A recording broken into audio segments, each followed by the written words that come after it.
Have you ever heard of a gem so beautiful, so mesmerizing, that it's said to carry a deadly curse? We're talking about the one and only Hope Diamond, a stone with a history as dark as its deep blue sparkle. This isn't just a story about a pretty rock. It's a tale of greed, tragedy, and a curse that has haunted its owners for centuries. Our story begins in the 17th century, deep within the Golconda mines of India. This region was famous for producing the world's most spectacular diamonds. And one day, a truly exceptional stone was unearthed. A massive, rough blue diamond, over 100 carats, unlike anything seen before. But this gem's journey didn't start in a king's treasury. Legend has it that this stone was once the eye of a sacred idol, the statue of the Hindu goddess Sita. It was a holy relic, worshipped and protected, but its breathtaking beauty became its downfall. A French gem merchant named Jean-Baptiste Tavernier, a man with a lust for rare and valuable stones, supposedly made his way to the temple. The story goes that he wasn't there to worship. Under the cover of darkness, he pried the diamond from the idol's eye socket, committing an act of sacrilege that would allegedly unleash a terrible curse upon anyone who dared to possess it. As the legend claims, the priests discovered the theft and placed a powerful curse on the stone, damning all who would touch it.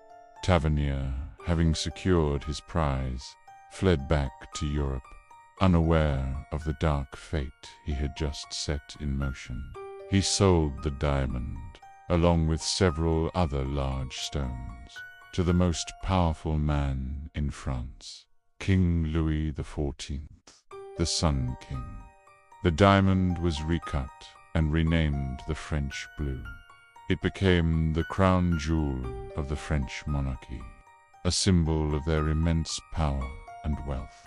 For a while, it seemed the curse was just a myth. But Tavernier, the man who started it all, his fate is a subject of debate. The more lurid tales say that after selling the diamond, he fell into financial ruin and was later torn apart by a pack of wild dogs in Russia. While historical records are a bit more mundane, the legend of his grisly end was the first dark chapter in the diamond's history. The French Blue was passed down through the royal family. King Louis XVI eventually inherited it, and he gifted it to his queen, Marie Antoinette. She loved to wear it, flaunting its dazzling beauty at lavish court events. But as we all know, their reign was anything but a fairy tale. The French Revolution erupted, and the monarchy crumbled. The king and queen were arrested, tried for treason, and ultimately met their fate at the guillotine. During the chaos of the revolution, the French crown jewels were looted, and the magnificent French Blue vanished without a trace. The curse, it seemed, had struck again, bringing down the most powerful couple in Europe. For decades, the diamond disappeared. It's believed to have been recut again to disguise its identity. Then, around 1812, a smaller but still magnificent deep blue diamond of a similar size and quality mysteriously appeared in London. This stone, weighing round 45 carats, is what we now know as the Hope Diamond. Coincidence? Many experts believe it's the recut heart of the French Blue. Its new owner was a wealthy London banking heir named Henry Philip Hope, which is how the diamond got its modern name. But the name Hope was tragically ironic. The Hope family's fortunes began to crumble. They faced devastating financial losses, and the family was plagued by scandal and misfortune. After Henry's death, his nephew, Henry Thomas Hope, inherited the gem. He tried to keep it locked away, perhaps sensing its dark power, but the curse was relentless. His own family line was hit with tragedy. His only child, a daughter, had a son who squandered the family fortune, a notorious gambler who eventually died in poverty. The diamond was sold off to pay his debts and began its journey across the Atlantic to the United States. It was purchased by a New York diamond merchant who quickly sold it to Pierre Cartier, the famous French jeweler. Cartier was a brilliant businessman, but he knew the diamond's reputation. He understood that its cursed history was a powerful selling point, a blend of danger and desire. He began to actively market the diamond's dark legend, and he found the perfect buyer, Evelyn Walsh McLean, a ridiculously wealthy American mining heiress and socialite. Evelyn was a character.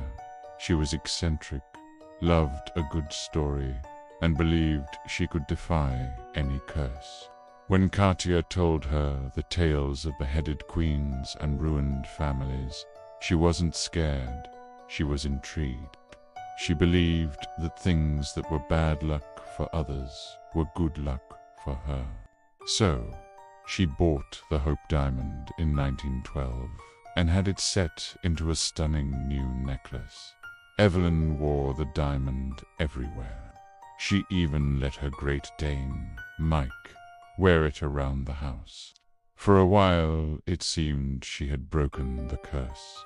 She was the life of every party, a celebrated figure in Washington, D.C. society. But slowly, inevitably, tragedy began to seep into her life. Her firstborn son, Vincent, was just 9 years old when he was tragically killed in a car accident right outside their home.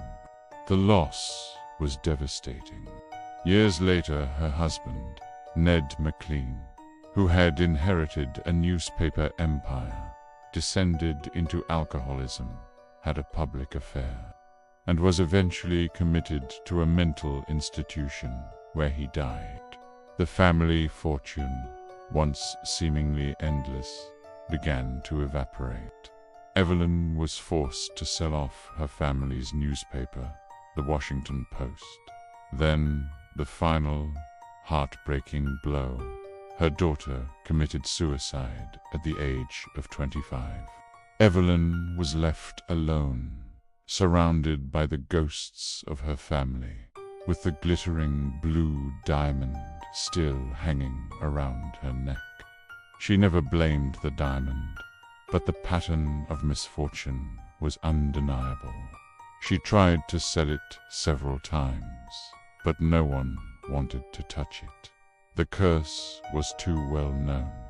After Evelyn's death in 1947, her jewelry collection, including the Hope diamond, was sold to settle her massive debts. It was purchased by another famous jeweler, Harry Winston. Winston was a pragmatic man, not one for curses and ghost stories. But even he seemed to handle the diamond with a certain amount of caution.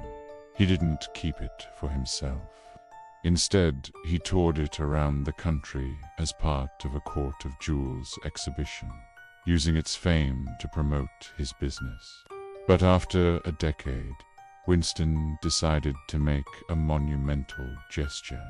He decided to give the diamond away. He believed such a remarkable stone belonged to the American people. So, in 1958, he packed the Hope diamond into a plain brown box, binned, and sent it via registered mailers, regular mail, to the Smithsonian Institution in Washington, D.C. The postage cost him just $2, $1.44, plus insurance. And this is where the curse seems to have finally been broken. Once the diamond was no longer a private possession. Once it was given away with no expectation of profit. Its malevolent influence seemed to vanish. It was put on public display for millions to admire from a safe distance. Since its arrival at the Smithsonian, no curators have been beheaded, no guards have gone bankrupt, and the museum hasn't mysteriously collapsed. Today, the Hope Diamond rests peacefully in its own heavily fortified display case at the National Museum of Natural History. It's one of the most visited museum objects in the world. People line up to gaze at its mesmerizing, almost hypnotic blue fire. They whisper the stories of its dark past, of the kings, queens, and heiresses who fell under its spell. So, is the curse real? Is it just a string of coincidences amplified by clever marketing and our love for a good, spooky story? Or is there truly a dark energy trapped within that flawless blue facade, a remnant of its stolen past? The diamond itself isn't talking. It just sits there, silent and beautiful, locked behind layers of glass, untouched, waiting. It holds its secrets close, a timeless reminder that the most beautiful things in life can sometimes hide the darkest of stories. What do you think? Is it all a legend, or is there something more to the curse of the Hope Diamond? Let me know your theories in the comments below. Thanks for watching. And if you enjoyed this dive into one of history's most fascinating mysteries, don't forget to like, subscribe, and hit that notification bell for more stories like this. See you next time.